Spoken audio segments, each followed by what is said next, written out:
BJP বলছে কারা BJP লড়ছে কারা বিজেপি আসছে কারা বিজেপি পাড়ায় পাড়ায় পাড়াবি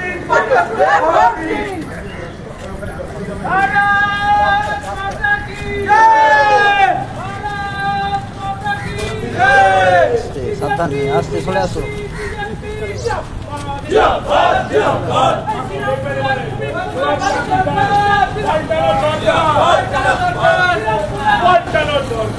বিজেপির প্রার্থী ঘোষণা হওয়ার পরেই পুজো দিয়ে জগন্নাথ মহাপ্রভু মাহেশে পুজো দিয়ে ভেঙে পড়েছে জনসংযোগে প্রার্থী ভাস্কর আপনারা দেখছেন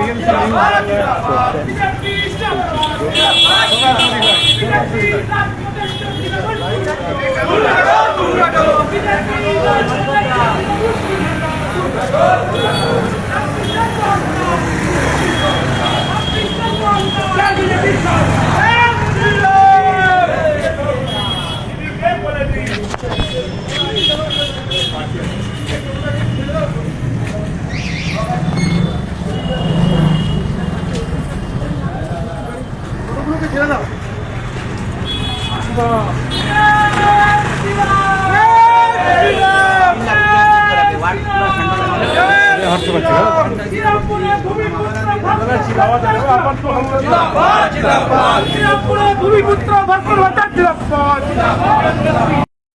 রীতিমতো ঝড় শুরু হয়ে গেছে, দেখতে পাচ্ছেন। একদিকে যখন সিপিএম প্রার্থী, বাম প্রার্থী নবনীতা চক্রবর্তী, অন্যদিকে তন্ময় ঘোষ এবার প্রচারেতে বেরিয়েছেন বিজেপি প্রার্থী আস্থা ভট্টাচার্য। সেই চিত্র আমরা পর্দায় আবারও পরবর্তী লাইভ নিয়ে আমরা হাজির হচ্ছি কিছুক্ষণের মধ্যেই। একটু লাইভটি দেখতে থাকুন।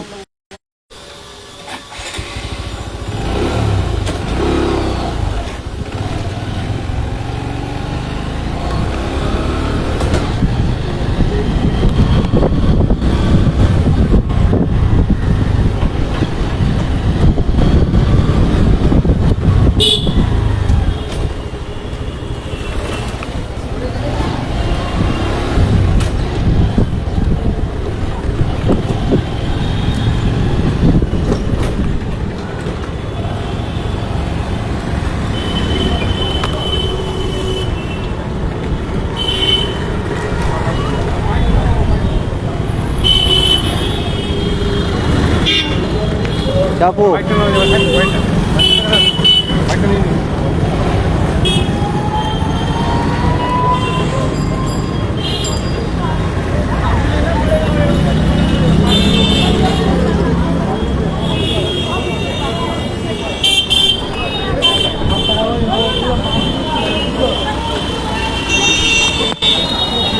ঠান্ডা পানীয় পান করছেন প্রার্থী।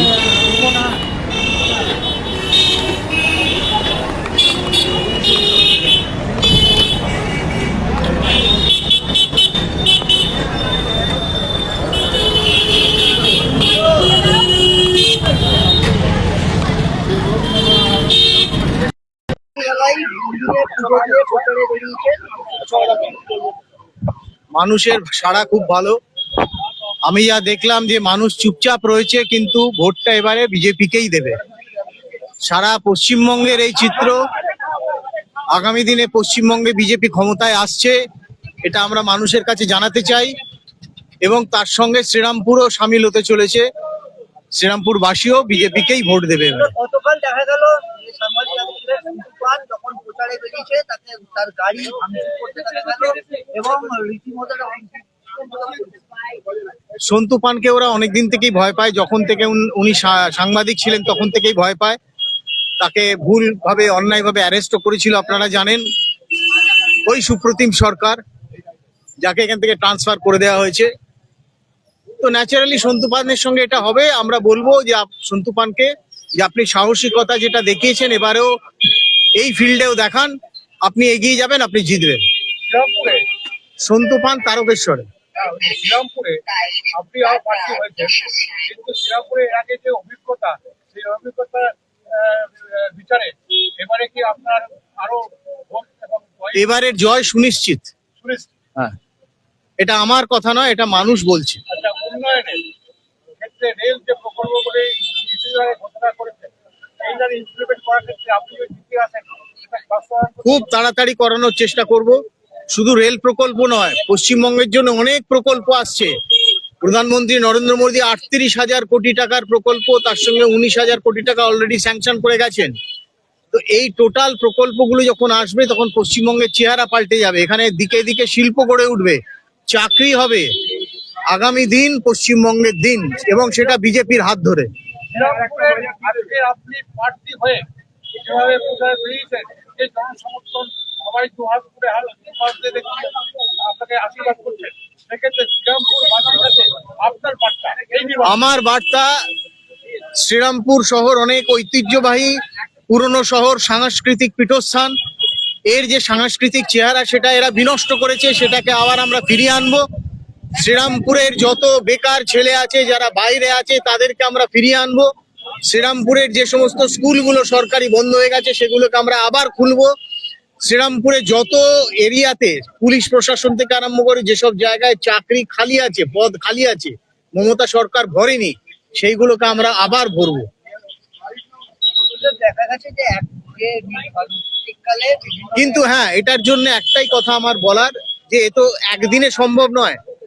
মানুষকেও ভাবতে হবে যে আমরা যদি ক্ষমতায় আসি বা আমরা যে ক্ষমতায় আসছি, প্রায় 9 লক্ষ কোটি টাকা দেনা মাথায় নিয়ে আমরা আসছি, এই রাজ্য সরকার করে যাচ্ছে। সুতরাং সেগুলোকে আমাদের শোধ করে সবকিছু করে আমাদেরকে এগোতে হবে। উন্নয়নটাই পাকিস্ত। উন্নয়ন পাকিচ্ছু। ধন্যবাদ আপনাকে।